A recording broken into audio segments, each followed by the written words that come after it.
মাই weight loss journey day 33। আজকে সকালবেলাতে আর হাঁটতে যাইনি, কারণ আজকে অনেকগুলো কাজ ছিল। তাই সকালবেলাতে ঘুম থেকে উঠে চিয়া সিড ওয়াটারটা খেয়েই বেরিয়ে পড়েছিলাম বাজার করতে। বাজার থেকেও তাড়াতাড়ি ফিরলাম। দুপুরের লাঞ্চ শেষ করেই তাড়াতাড়ি করে নিলাম আমার ব্রেকফাস্টে বানালাম ওটস অমলেট। এটা খেয়েই রেডি হয়ে বেরিয়ে পড়লাম।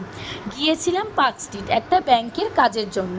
সেই কাজটা সারতে যতক্ষণ সময় লাগবে, আজকে আর অফিসেও যাইনি।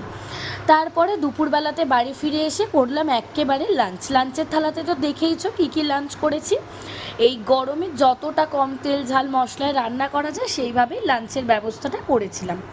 সন্ধেবেলাতে খেতে ইচ্ছা করছিল একটু ঠান্ডা ঠান্ডা শরবত, আর বাইরের আনহেলদি শরবতকে অ্যাভয়েড করতে বাড়িতেই বানিয়ে নিয়েছিলাম দারুণ হেলদি আর টেস্টি মৌসম্বির শরবত। তারপর রাত্রিবেলাতে একটু হালকাই খেয়েছিলাম কিউকাম্বার স্যালাড। আর রেসিপিটা আমার চ্যানেলে দেওয়া রয়েছে, জানিও ভিডিওটা কেমন লাগলো। টাটা।